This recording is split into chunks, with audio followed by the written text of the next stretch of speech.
Alexander III इतिहास में कुशल और यशस्वी सेनापतियों में से जाना जाता था। वह मृत्यु तक पूरी पृथ्वी को जीतना चाहता था, लेकिन उसने आधी पृथ्वी को जीत लिया था। सच तो यह है कि उसने पृथ्वी के मात्र 15% भूमि को ही जीता था और उसके विजय रथ को रोकने के लिए सबसे मुख्य भूमिका भारत के राजा पुरु की थी। यूनान के इतिहास में राजा पुरु को पोरस नाम से संबोधित किया गया था। जब सिकंदर भारत आया तो उसने राजा पुरु और भारत के क्षेत्रीय सरदारों का सामना करना पड़ा। सरदारों और राजा पुरु ने सिकंदर की सेना को गाजर मूली की तरह काट के फेंक दिया, लेकिन सिकंदर हार मानने वाला नहीं था।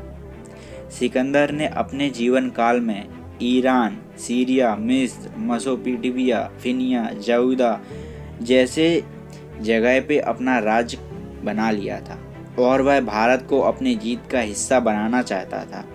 वह राजा पुरु को भी जीतना चाहता था और उसने अपनी पूरी ताकत लगा दी, लेकिन सिकंदर पुरु के सामने झुक गया।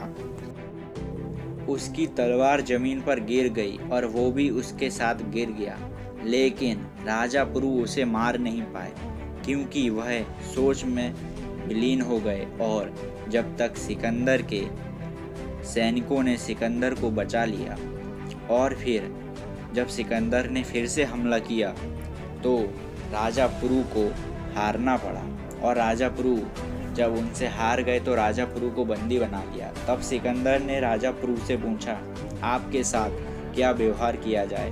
तब राजा पुरु ने कहा कि जो एक राजा को दूसरे राजा के साथ करना चाहिए। तब सिकंदर ने राजा पुरु से मित्रता की और उन्हें जाने दिया। सिकंदर पूरा भारत पर राज करना चाहता था, लेकिन उसने जो झेलम नदी थी वो तो क्रॉस कर ली थी, लेकिन फिर उसका सामना मगध के लोगों से होना था, जो कि मगध की सेना और अलेक्जेंडर की सेना बहुत कम थी। मगध की सेना को देखकर अलेक्जेंडर वहां से भाग गया और उनका सामना नहीं किया। अलेक्जेंडर द ग्रेट को समझ आ गया था कि राजा पुरु के ही सैनिकों ने उसे इतना पराजित कर दिया कि उसका आत्मविश्वास और उसकी आधी से ज़्यादा सेना खत्म हो गई थी। वह देख रहा था कि सामने वाली सेना से अगर वह युद्ध करेगा तो उसकी हार निश्चित है। राजा पुरु भी यही मानते हैं कि उसने सिकंदर को छोड़कर सबसे बड़ी गलती की थी अपने जीवन काल में और उसकी वजह से सिकंदर झेलम नदी को क्रॉस कर लिया था।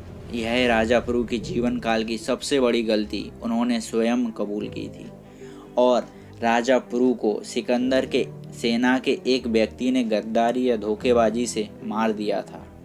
हमारे इतिहास का वह राजा पुरु जिसका उल्लेख यूनान के इतिहास में ज़्यादा मिलता है, हमारे भारतीय इतिहास में राजा पुरु या पोरस का इतिहास कम जानने को मिलता है, जबकि यूनान के इतिहासकार बताते हैं कि ज़्यादा से ज़्यादा जो भारतीय राजा हैं उनमें राजा पोरस का नाम सबसे पहले लिया जाता है।